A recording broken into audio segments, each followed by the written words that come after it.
Achievers academy में मैं रवि शर्मा आज फिर तुम्हारा स्वागत करता हूं बच्चों। और आज करंट अफेयर्स का सेशन। सेवानिवृत्त लेफ्टिनेंट जनरल अनिल चौहान देश के नए चीफ ऑफ डिफेंस स्टाफ नियुक्त किए गए हैं। केंद्र सरकार ने 28 सितंबर 2022 को सेवानिवृत्त लेफ्टिनेंट जनरल अनिल चौहान को नया चीफ ऑफ डिफेंस स्टाफ नियुक्त किया है। विपिन रावत के बाद वह दूसरे सीडीएस होंगे। सेना में 40 वर्षों तक अपनी सेवाएं देने वाले अनिल चौहान पिछले वर्ष ही सेवानिवृत्त हुए हैं। वह भारत सरकार के सैन्य मामलों से जुड़े विभाग के सचिव के रूप में भी कार्य करेंगे। 18 मई 1961 को पौड़ी के एक छोटे से गांव में जन्मे लेफ्टिनेंट जनरल अनिल चौहान सन 1981 में भारतीय सेना की 11 गोरखा राइफल्स में भर्ती हुए थे। वह नेशनल डिफेंस एकेडमी खड़गवासला और इंडियन मिलिट्री एकेडमी देहरादून के पूर्व छात्र रहे हैं।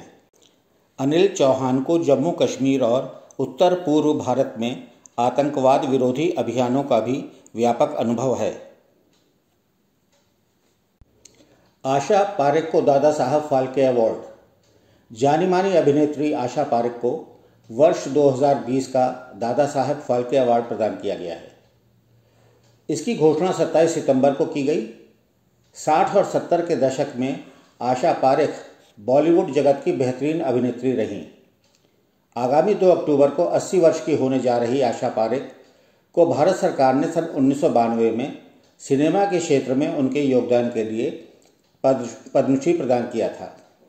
फिर 2002 में उन्हें film fair lifetime achievement award भी मिला। फिल्मी करियर की शुरुआत चाइल्ड आर्टिस्ट के रूप में करने वाली आशा पारेख की तमाम फिल्में काफ़ी हिट हुईं। आशा पारेख ने 95 से अधिक फिल्मों में काम किया, जिनमें दिल दे के देखो, कटी पतंग, तीसरी मंजिल, बहारों के सपने, प्यार का मौसम जैसी चर्चित फिल्में रहीं उनकी। संविधान पीठों की कार्यवाही का सीधा प्रसारण शुरू। सुप्रीम कोर्ट ने संविधान पीठ की कार्यवाही का सीधा प्रसारण 27 सितंबर से शुरू कर दिया। 3 संविधान पीठों की कार्यवाही यूट्यूब सहित विभिन्न प्लेटफॉर्म पर सजीव प्रसारित की गई। 8 लाख से अधिक लोगों ने पहले दिन कार्यवाही देखी। चीफ जस्टिस यूयू ललित की अध्यक्षता वाली संविधान पीठ ने आर्थिक आरक्षण मामले में सुनवाई की।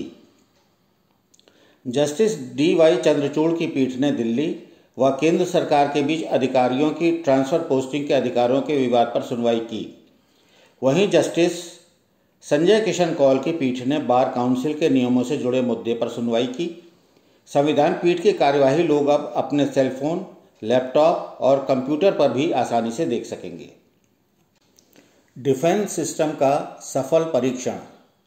Defence Research and Development Organisation यानी DRDO ने 27 सितंबर को ओडिशा के चांदीपुर में very short range air defence system missile का पोर्टेबल लॉन्चर से सफल परीक्षण किया।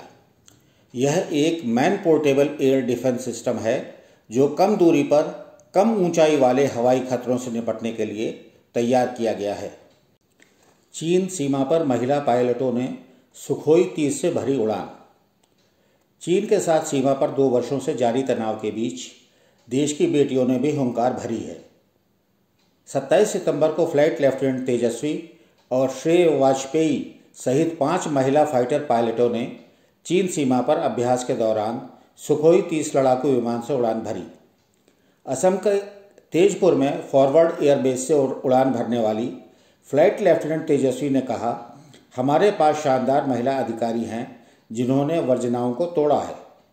वे देश की सेवा के साथ साथ अपने सपनों को पूरा कर रही हैं। धरती पर जीवन बचाने के लिए अंतरिक्ष में परीक्षण मिशन सफल। अमेरिकी अंतरिक्ष एजेंसी नासा का धरती को बचाने का परीक्षण मिशन सफल रहा। अंतरिक्ष यान डार्ट 27 सितंबर को सुबह करीब 4:44 बजे 22,500 किलोमीटर प्रति घंटे की रफ्तार से 96 लाख किलोमीटर दूर एस्टेरॉयड डिफॉर्मोस से टकराया। इसके बाद उसके सिग्नल मिलने बंद हो गए। इससे पहले टक्कर की तस्वीरें यान ने भेज दी थी। यह अपनी तरह का पहला मिशन था। मेरीलैंड स्थित जॉन हॉपकिंस विश्वविद्यालय में मिशन से जुड़े वैज्ञानिकों को भरोसा है कि भविष्य में अंतरिक्ष यान से किसी एस्टेरॉयड को पृथ्वी से टकराने से रोका जा सकेगा। जियोर्जिया मेलोनी इटली की पहली महिला प्रधानमंत्री होंगी। इटली में हुए राष्ट्रीय चुनाव के 26 सितंबर को आए परिणामों में धुर दक्षिणपंथी the Brothers of Italy party के गठबंधन को बहुमत मिला है। इसकी अध्यक्ष जियोर्जिया मेलोनी द्वितीय विश्व युद्ध के बाद देश की कमान संभालने वाली पहली महिला होंगी। 1945 में देश के तानाशाह रहे मुसोलिनी के बाद उसकी पार्टी की समर्थक रही मेलोनी धुर दक्षिणपंथी गठबंधन की पहली पीएम होंगी।